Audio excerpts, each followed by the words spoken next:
다니엘서를 할까 했었는데 다니엘이 2015년에 이렇게 해서 한 8년 정도 됐는데, 우리 레위기서는 2011년에 아마 권사님께서 언제 오셨죠? 저희 교회 2011년 이후 10년?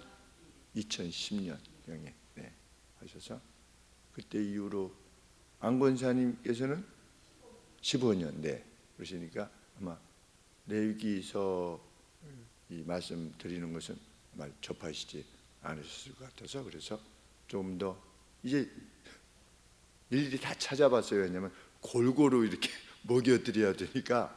그래서 이렇게 했는데 성경 전체를 거의 설교한 것 같아요. 수요 예배든지 그래서 구약을 쭉 이렇게 살펴봤어요. 창세기, 출애굽인데 다 10년 내외 전에 다 했어요, 설교를.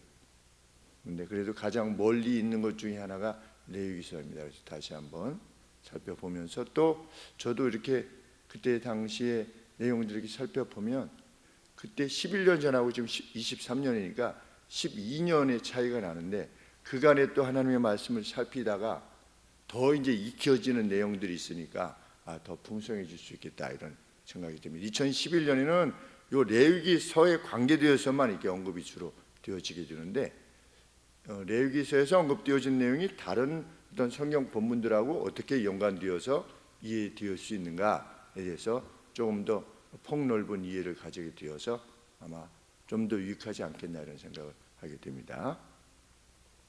출애굽기 때에도 이제 우리 창세기부터 신명기까지가 하나님께서 모세를 통해서 기록해 주신 말씀인데, 출애굽기에도 보시면 19장 이후에 하나님이 십계명을 주시고 이 시내산에서 또 그에 관계되어진 여러 부속 계명들을 주십니다. 하나님께서 부속 계명들을 주셨는데 20장부터 31장까지 하나님께서 하나님의 법을 주신 겁니다. 레위기서 1장 하고 있습니다. 그래서 거기에서는 십계명, 그리고 성막을 이렇게 만들어라, 하나님의 텐트를, 타버나클을, 그리고 그 안에 섬길 제사장을 이렇게 세워라, 그리고 복장은 이렇게 해라, 그리고 제단은 이렇게 만들어라, 그리고 성소와 성소 안에 지성소에는 이렇게 만들어라, 이런 내용이 31장까지 계속 되고 있습니다.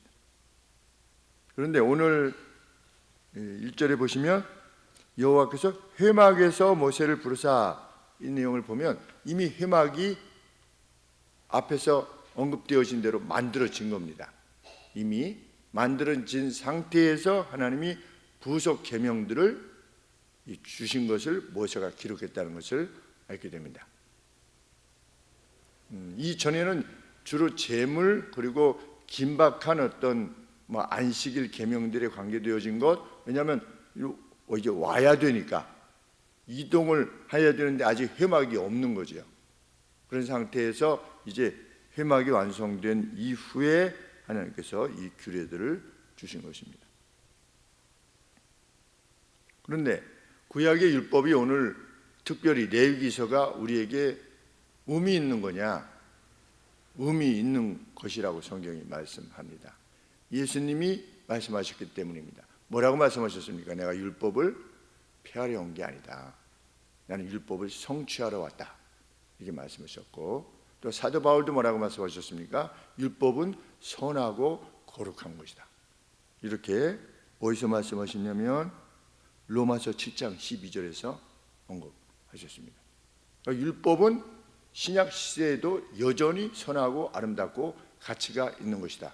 그러니까 여전히 남아있는 거죠, 이 성경 안에. 율법은 다 필요 없어, 우리가 행위로 구원을 얻는 게 아니야, 그것이 그렇게 율법을 말할 수 있는 것이 아니라는 겁니다. 율법을 지키지 못해서 우리가 예수 그리스도의 피가 필요한 것이지, 율법을 그 누구라도 다 지켰다면 예수 그리스도의 피가 필요 없는 겁니다. 완벽한 상태니까. 그런데 아무도 율법을 지킬 수가 없는 것이지요. 그런 차원에서 율법이 우리를 구원에 이르게 못하는 것이지 율법 자체가 악하기 때문이 아니라는 겁니다. 이미 지나간 것이 아니라는 것이죠. 그런 선언들을 생각할 때 우리가 구약의 율법을 깊이 살피는 것이 참 의미 있다라고 하는 것을 알게 됩니다. 특별히 율법을 통해서 하나님의 어떠하심을 인식할 수 있게 되니까. 그래서 하나님께서 레위기에서 주신 내용 중에 제일 먼저 다루고 있는 게 뭐냐? 제사에 관계되어진 겁니다. 특별히 제물에 관계되어진 것인데, 제사 제도를 하나님께서 명하신 이유는 뭐냐? 하나님께서 피냄새를 좋아하시기 때문도 아니고 고기 태우는 냄새를 좋아하시기 때문도 아니다. 하나님께서는 이스라엘 백성들하고 이미 세우신 관계가 죄로 인해서 망가졌을 때 그것을 다시금 회복할 수 있는 도구로서 제사를 주신 겁니다. 하나님은 지금 이스라엘 백성들 가운데 계십니다.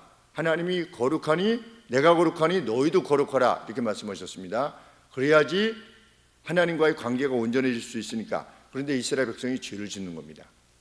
그러면 하나님과의 관계가 소원해지고 멀어지는 겁니다. 그래서 심지어는 하나님의 영광의 그 구름이 이렇게 하나님의 성막을 떠나기도 했습니다. 왜? 죄가 너무 많아서.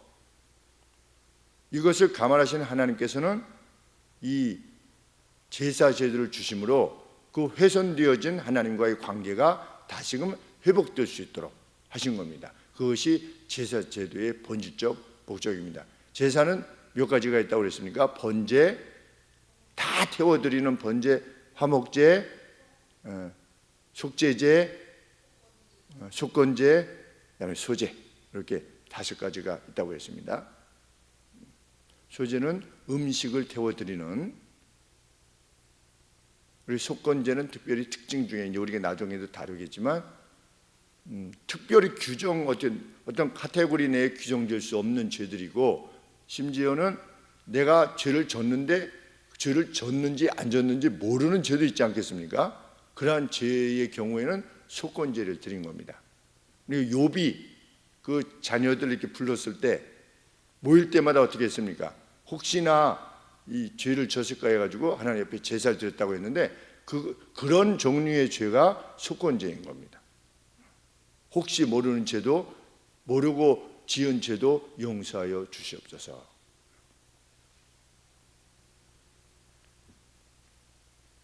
하나님께서 이제 예물을 드릴 때 예물이라고 하는 표현을 썼습니다. 제물을 예물이라고 하는 표현을 썼습니다. 그러니까 제물은 예물인 겁니다. 하나님 앞에 오퍼링, 제공하는 것입니다. 그런데 일반적인 원리를 먼저 제시해 주고 계십니다. 제물을 드릴 때 일반적인 원리가 뭐냐? 소떼나 양떼로부터 동물을 가져와라. 이렇게 됐습니다.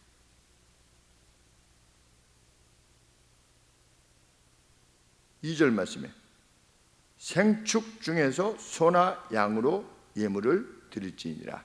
여호와께 예물을 드리거든. 생축 중에서, 이게 뭐냐면 떼들 중에서입니다. 떼들, 그러니까 양떼, 소떼 중에서 드리라는 겁니다. 여기서 강조되는 것이 뭐냐? 소떼나 양떼, 자기 가축 중에서 드리라는 겁니다. 자기 가축이어야 되는 겁니다. 가축이어야 돼요. 뭐는 안 받는 겁니까? 하나님께서 죽은 것도 안 받고, 또 병든 거 이 뒤에서 흠없느니라고 하는 표현을 쓰셨죠. 중요한 것은 하나님은 야생 동물은 안 받으시는 겁니다. 그게 아무리 뛰어나고 이래도 뭐 사슴을 바쳐라 이렇게 안 하시잖아요. 사슴이 더 귀해 보이잖아요. 양보다 사슴이 더 귀해 보이는데 사슴을 바쳐라 이런 게 없는 겁니다.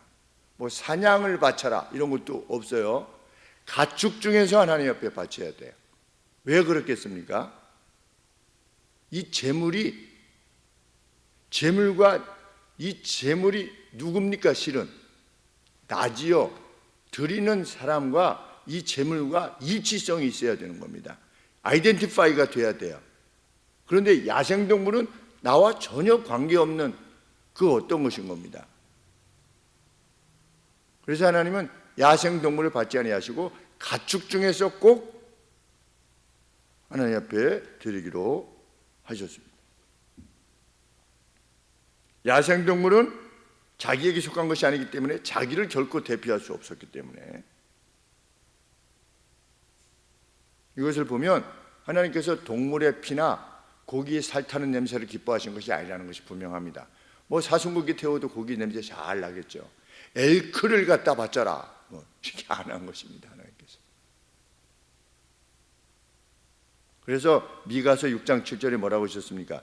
여호와께서 원하시는 것은 천천의 수양이나 만만의 강수가 아니다. 만마리 뭐 천마리의 소나 양이 아니다.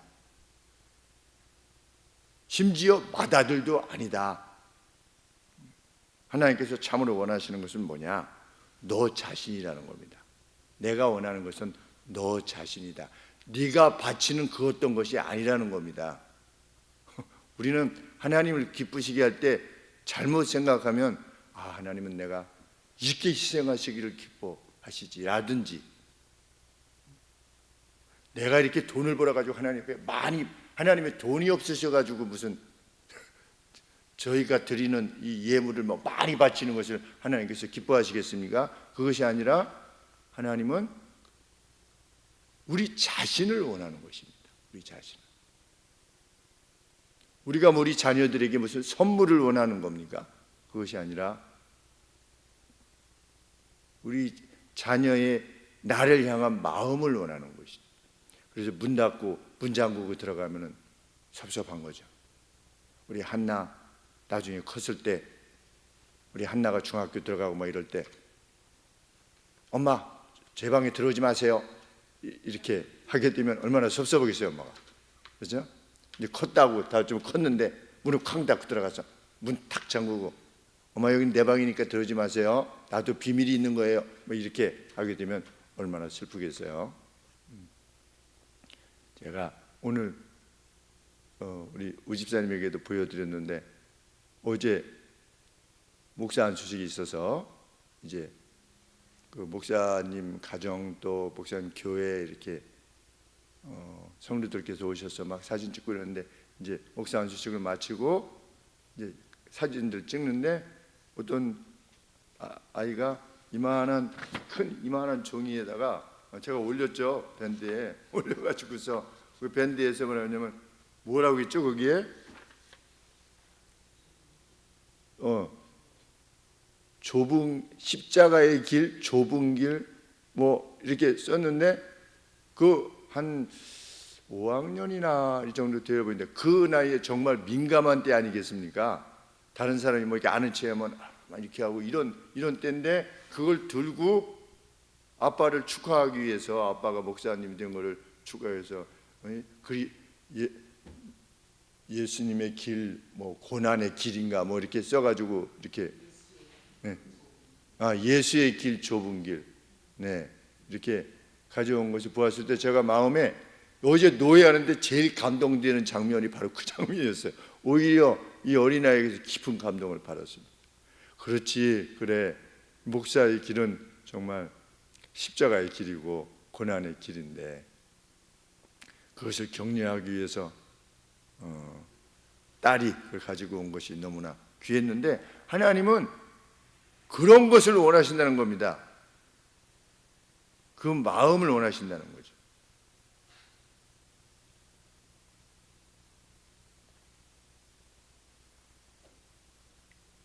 또 이 가축을 드리라고 하는 것은 자기 자신과 일치시킨다는 면이 있고 또 다른 하나의 차원은 뭐냐? 실질적인 대가를 요구하는 겁니다. 자기 가축이니까. 남의 가축이 아니라 자기 가축에서 해야 되는 거죠. 그리고 만일 이제 가나안에 대해서 나중에 예루살렘의 성전으로 와서 제물을 드리기 위해서 이렇게 올 때 뭐 데리고 오다가 자기 양이 죽을 수도 있고 이러니까 그럴 때는 허락하셨죠. 와서 이제 예물을 사가지고 하도록 이렇게 허락하셨는데 그때 사야 되는 겁니다. 자기의 희생을 대가로 해야 되는 것입니다. 재물이 있는 것에 마음이 있다라고 우리 주님께서 말씀하셨듯이, 그러니까 실제적인 대가를 요구하는 겁니다. 재물이라고 하는 것은.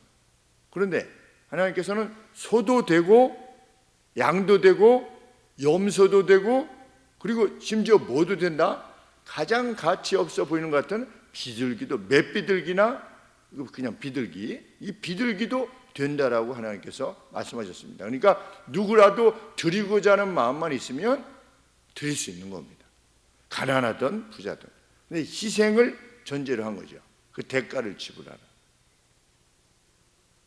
그래서 드리고자 하는 이가 그 대가를 지불할 만큼 나는 하나님 앞에 나의 전부를 드리기를 원합니다 라고 하는 자신의 마음을 표현하기를 원했던 겁니다. 그래서 연복궤 앞 여인이 그걸 드렸을 때 예수님께서 뭐라고 말씀하셨습니까? 저 여인은 자신이 의지해야만 되는 모든 것을 드렸다 그랬습니다. 그렇게 표현을 썼습니다. 우리 한국 이 성경에는 자기가 가지고 있는 것이라고 표현한 것 같은데, 원저기에는 자신이 의지해야만 되는 전부를 드렸다는 겁니다. 얼마나 마음이 감동이 되는지 알 수 없습니다. 우리 오시영 집사님께서 글쎄요, 몇 년 미아리로 가신 지 얼마나 되셨죠?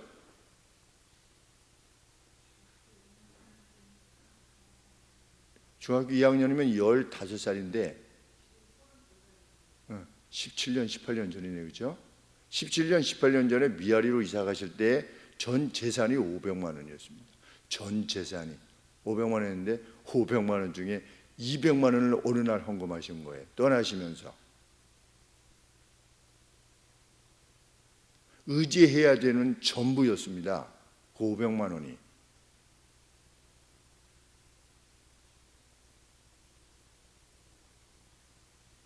그 이유에 대해서는 제가 여러 번 말씀을 드렸기 때문에, 그래서 교회가 그 마음을 서로 귀히 여기셔서 우리가 교회에서 매달 이렇게 결정을 해서 우리 자녀들이 성장할 때까지, 지금까지 이렇게 이어져 와서, 이제 승민이가 아직까지 좀 아프고 아직 자리를 분명히 잡지 못하고, 또 오지영 집사님 자신도 이렇게 괜찮으시고, 그런데 지난번에 그 치료비가 나왔는데 치료비에서 1,000만 원인가요? 1,200만 원인가요? 나오지 않을 거라고 생각했던 보험이 나왔다고 하시면서 받자마자 건축보험 해야 되겠다 그래가지고 가지고 오신 겁니다. 참 말도 안 되는.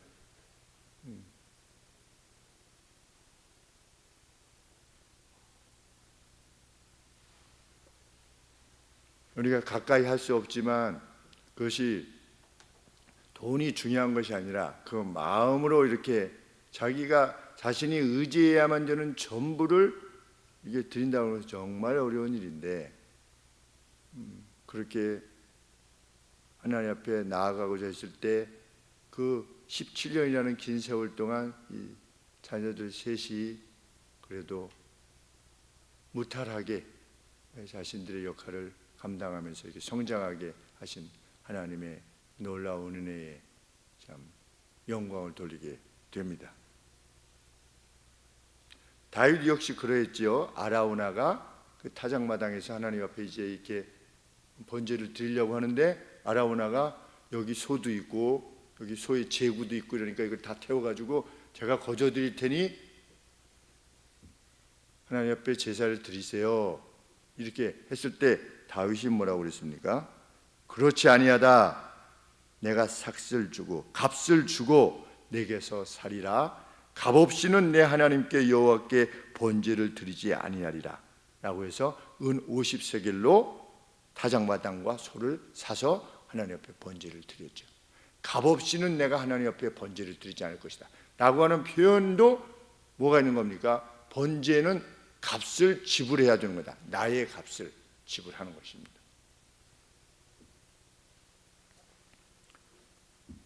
그렇게 하나님께서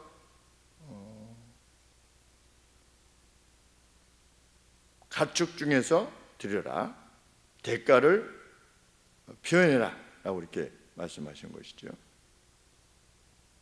그 예물을 드림에 있어서 가장 먼저 언급하신 것이 번제입니다.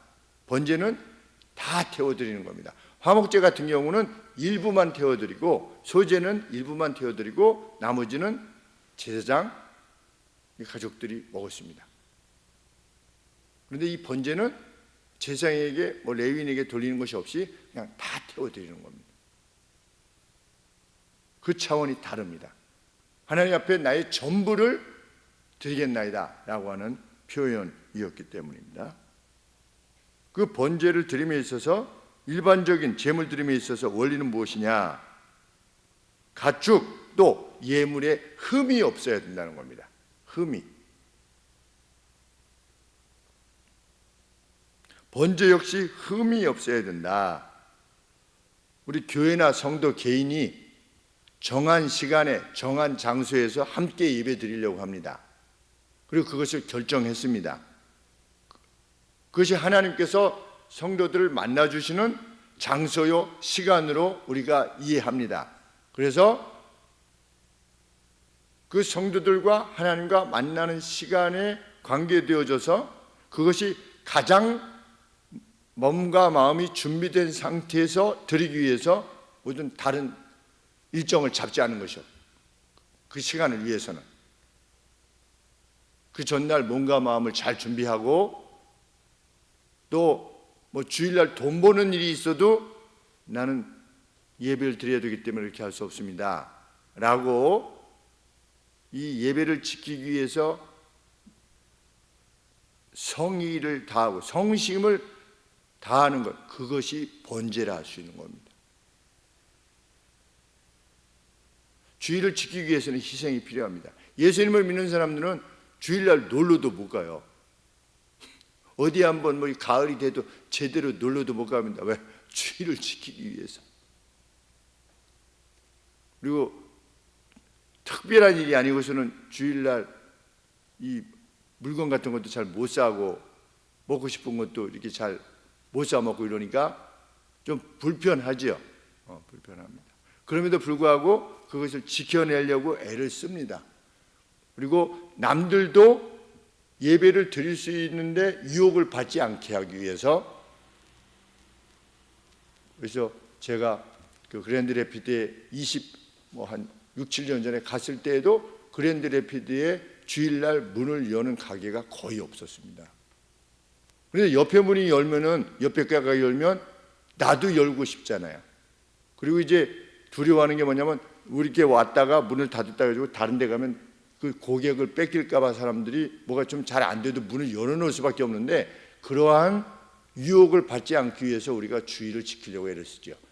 장을 보는 것도 가급적 주일날 미리 하고, 영화를 보는 것도 가급적 토요일날 보도록 자녀들을 지도하고.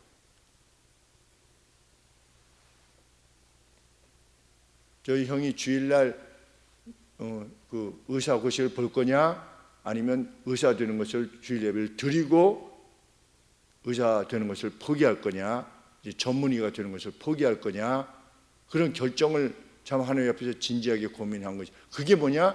그게 흠없는 것으로 하나님 앞에 드리기를 원하는 것입니다. 저녁 예배 드리면 되잖아. 아니면 다른 교회 가서 일부 예배 드리고 가서 예배 드리고 오면 되지. 꼭 그게 무슨 죄인가? 이렇게 다른 사람은 말할지 몰라도 번제라고 하는 것은 그런 것이 아니다. 하나님과 약속한, 공적으로 약속한 바를 지키기 위해서 흠없는, 내가 이 예배를 어떨 때는 이렇게 할 수도 있고 저렇게 할 수도 있고 이런 것이 아니라고 하는 그 마음으로 드리는 것이 그게 번제라는 겁니다. 그런데 이스라엘이 실패했지요. 그래서 하나님께서 말라기서 1장 8절에서 뭐라고 말씀하셨습니까? 너희 눈먼 희생으로 드리는 것이 어찌 악하지 아니하며. 그냥 내가 가고 싶으면 가고 말고 싶으면 마는 겁니다. 가령 예를 들면 저는 것 병든 것으로 드리는 것이 어찌 악하지 아니하냐. 이제 그것을 너희 총독에게 드려보라. 그가 너를 기뻐하겠느냐? 그래서 우리 성도들에게도 주일에 약속을 잡지 않도록 하셨으면 좋겠습니다. 그리고 우리 자녀들에게 주일날 가급적이면 물건을 사 먹지 않도록, 과자 같은 경우도 좀 미리 준비해서 토요일날 준비해 놔서 주일날 꼭 가게에 가서 사지 않도록 할 수 있도록 했으면 좋겠습니다. 이렇게 말씀을 드리는 이유입니다. 이제 소의 번제를 드리게 됩니다. 예물 드리는 사람이 회막 입구에 와서 먼저 하는 것이 뭐냐? 번제물 위에 자기의 손을 얹는 겁니다. 번제물 위에 자기의 두 손을 얹는 겁니다. 두 손을 얹어서 무엇을 원하는 것입니까? 4절 말씀에 그가 제사장이 아니라 자기 자신입니다. 자기 자신이 번제물의 머리에 두 손을 얹는 겁니다. 그리하면 연락되어 그를 위하여 속죄가 이루어질 것이다. 그러니까 하나님, 저의 죄를 이 가축이 대신 바꾸자 합니다. 저는 하나님과 이 제가 죽어야 되는데 제가 죽을 수가 없으니 이 가축이 대신 죽습니다. 저는 죄로 말미암아 마땅히 죽어야 되는 존재로서 스스로 인식하고 하나님 앞에서 이제는 그 죄 사함을 받고 온전히 하나님만을 위해서 살기를 소원합니다 라고 이렇게 이 두 손을 얹고 이제 기도를 하는 것이죠. 그 위에 이제 제사장이 손을 얹고,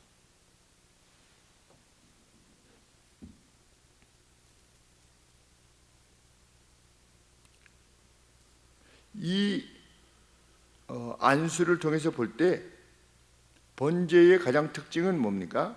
하나님을 향한 예배자의 존경심과 온전한 헌신에 대한 열의, 이것이 번제에 있어서의 강조점입니다. 저의 전부를 하나님 앞에 드리겠습니다 라고 하는 것이 번제의 특징인데, 그 번제의 특징이 그것임에도 여전히 제사의 가장 큰 의미는 뭐다? 속죄다라고 하는 것을 알게 됩니다. 속죄가 이루어진 이후에야 이것이 가능하다는 것을 알게 됩니다. 전인을 하나님 앞에 드릴 때에 성결이 먼저 필요하다는 것이죠.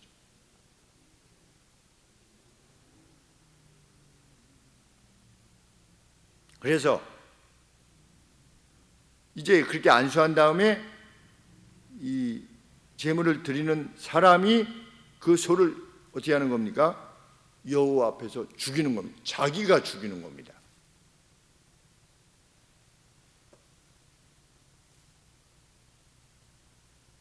그렇게 번제를 드릴 때 그 소를 잡을 때 그 소 멱다는 소리가 있지 않겠습니까? 막 소가 막 몸부림치고 죽어가면서 막 칵칵 대고 숨을 못 쉬고 막 이렇게 하고 피비린내가 나고, 이게 동물 사람 죽어도 참 비참하지만 소가 이거 죽는 게 얼마나 비참하겠습니까? 그게 그 과정이.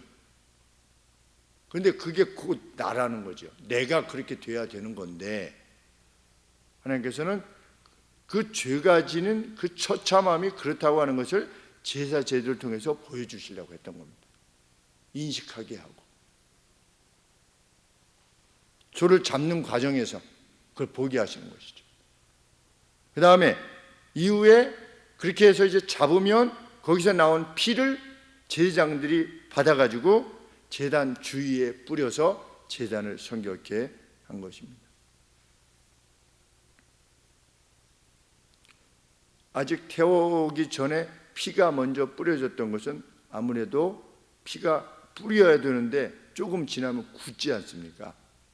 그러니까 잡아서 빨리 피를 받아서 그 피를 먼저 이렇게 제단, 금방 피 덩이가 되니까 뭉글뭉글해지니까 먼저 뿌린 다음에 어떻게 했느냐?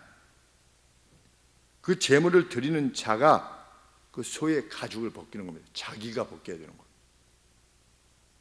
그리고 살을 여러 조각으로 잘라서 제사장들에게 주었습니다. 머리, 기름, 그리고 살 이 조각들, 그것들을 그 제단 위에 나무 위에다가 이렇게 배열을 이렇게 순서를 놓아서 이렇게 두고 또 내장들과 다리들은 물로 씻어가지고, 그 내장은 이제 좀 정결치 못하는 부분이 있으니까 그걸 물로 다 씻어가지고, 또 다리도 이거 살만 드린 게 아니라는 것을 알게 됩니다. 전부를 드린 겁니다. 다리라고, 렉이라고 했으니까 소 다리예요. 소 다리를 이렇게 드린 것을 보면 뼈째 그냥 다리채를 이렇게 올려놔서 태워 드린 것 같은데, 그래서 예물의 전부가 하나님 앞에 올려서 태워진 겁니다. 그것은 뭐냐? 제가 이제는 날마다 완전히 하나님 앞에 복종하겠습니다. 서렌더하겠습니다. 항복하겠습니다. 하나님의 말씀에 항복하여 이의를 제기하지 않고 완전히 항복하여 살겠습니다 라고 하는 표를 드린 것이 번제였던 겁니다. 양과 염소의 번제 역시 흠없는 수컷이어야만 했다. 그런데 염소도 정결한 짐승으로 인식된 거죠. 이스라엘에 가보니까 염소와 양이 같이 다녀요. 따로 키우는 게 아니라 같이 다니더라고요. 그래야지 이 양들이 계속 움직인대요. 그런데 이제 그 목자가 정말 저희 갔을 때도 목동들이 있더라고요. 그래가지고 이렇게 가는데 어디 이렇게 가면 염소들이 먼저 와가지고 이렇게 나무 위에 있는 것이 이렇게 딱 이렇게 붙어가지고 막 나무를 막 끌어당겨요. 그래서 막 뜯어먹어요, 염소는. 그러면 이렇게 뜯어먹다 흘린 것들이 있으면 양들이 와가지고 그렇게 먹더라고요. 양은 뭐 이렇게 나무 위에 이렇게 발을 걸어서 올라가서 먹는 게 없어요. 염소들은. 그런데 염소들이 먼저 막 오면 그 뒤에 양들이 따라와요. 그런데 양과 염소 둘 다, 그리고 7월 10일 날 속죄제, 그 속죄일 때, 대속죄일이지요. 그것은 개인이 가서 뭐 번제를 드리거나 속죄 제물을 드리는 것이 아니라 이스라엘에 한 번 1년에 대제사장이 제단 안에 들어갈 때 양의 피가 아니라 염소의 피를 가지고 들어갔죠. 그래서 이 지성소 안에 들어가서 언약궤 주변에 이렇게 뿌려서 언약궤를 정결케 하는 일이 1년에 한 번 있었을 때, 그때 염소의 피가 사용됐던 겁니다. 왜 양이 아니고, 왜 수양이 아니고 염소인가? 성경에 없어요. 왜 그것이 그렇게 되어 있는가? 염소하면 좀 우리 느낌이 뭐 그렇게 별로 좋지는 않아 보이지 않습니까? 뭐 뿔나고 막 좀 사납게, 우리 어렸을 때 염소를 보면. 그런데도 하나님이 그렇게 하도록 하셨고, 한 마리는 어떻게 했습니까? 아사셀 염소는 이렇게 머리에 백성의 죄를 얹고 캠프 밖으로 나가게 해서 광야에서 놓아서 거기서 죽도록 했지요.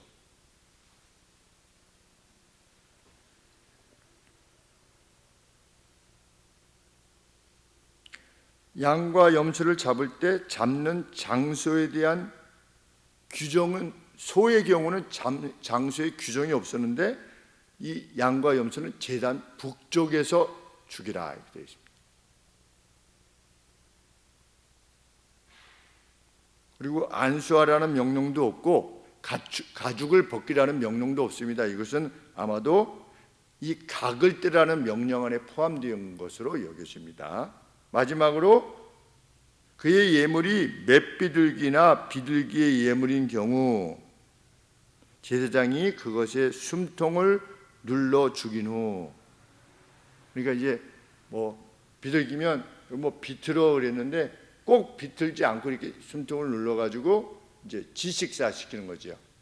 지식사 시킨 후에 그것을 잡아서 그것의 피로, 그러니까 이제 죽이고 나서 이제 털을 벗기고 이렇게 하는 것이죠. 그 다음에 그것의 피로 제단 옆으로 흘러나가도록 해라. 이거는 새의 것은 뿌리는 게 아니라 제단 옆에 있게 어떤 뭐 도랑이 있었는지 그거 옆으로 흘러나가도록 하라. 그리고 그것의 날개를 일부 찢은 뒤에, 완전히 찢지는 말고 일부를 찢은 뒤에 하나님께 태워드리는 방식을 취하도록 하라. 예수님에 의해서 율법이 성취된 이후에도 사도 바울이 이렇게 언급했죠. 너희 몸을 하나님이 기뻐하시는 거룩한, 흠없는 이죠, 거룩한 산 제사로 드리라. 살아있는 제물로 드리라. 이는 너희에 드릴 영적 예배니라. 그러니까 우리가 오늘 하나님 앞에 우리의 몸을 드리는 거죠. 우리의 바디를 드리는 겁니다. 우리의 삶 전부를 드리는 것이죠. 무엇으로? 하나님이 기뻐하시는 거룩한, 두 가지입니다. 하나는 거룩해야 되고 하나는 살아있는 제물인 겁니다. 죽은 제물이 아니라. 하나님은 죽은 제물을 받지 않으셨습니다. 살아있다는 것이 의미하는 바를 우리는 굳이 설명하지 않아도 알게 될 겁니다. 어떤 바이탈리티가 있는, 활력이 넘치는, 그 면에 있어서 억지로나 인색함이 하는 것이 아니라, 거룩하다는 것은 여기서 언급하고 있는 흠 없는 것으로, 흠이 없는 거죠. 윤리적으로 흠이 없다 이런 차원이 아니라 하나님 위해서 용서받은 자의 삶, 흠 없는 것으로, 마치 구약의 온전한 것으로 하나님 앞에 번제를 드렸던 것과 같이 하나님 앞에 그렇게 드려라. 그것이야말로 너희에 드릴 영적 예배니라. 영적 예배라고 하는 것은 집에서도 드릴 수 있다 이런 차원에서 무슨 영적 예배다 이런 차원이 아닌 것입니다. 전부를 드려야 되는 겁니다. 그 전부를 드리기 위해서 이스라엘 회중들은 하나님의 성소 앞에 모였습니다. 그리고 개개인도 나아갔습니다. 번제물을 가지고. 앞선 성도들이 그런 간절한 소원들이 있었죠. 그래서 예전에 우리 부흥회 하면 옆에 동네에 옆에 교회에 부흥회가 있어도 성도들이 다 몰려갔습니다. 그 마을에 있는 자기 교회 아니어도 하나님의 말씀을 듣기 위해서. 그래서 그거 하려면 옛날에 농사 지었으니까 농사 빨리 짓고 또 막 땀 흘리고 했으니까 막 몸 다 씻고 잘 준비해가지고 저녁 예배, 저녁 집회에 이렇게 참석하고 낮에 집회도 참석하고 낮에 집회도 있었고 또 성경 공부도 있었고 그래서 그것들을 다 성도님들이, 특별히 여성 성도님들이 그때는 직장에 가지 않으셨으니까 거기에 다 참석하고자 했죠. 일일이. 그게 뭐냐? 그게 번제의 심정이다. 오늘 우리가 예배에 대한 우리의 마음이 그 마음일 수 있게 되기를 소원합니다.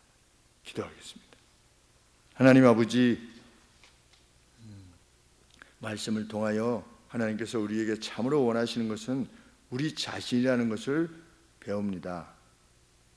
하나님, 흠없는 백성으로서 하나님 앞에 우리 자신을, 우리의 몸을 살아있는 제물로 드리는 매일매일이 이어질 수 있도록 하나님 우리를 이끌어 주옵소서. 예수님의 이름으로 기도합니다. 아멘.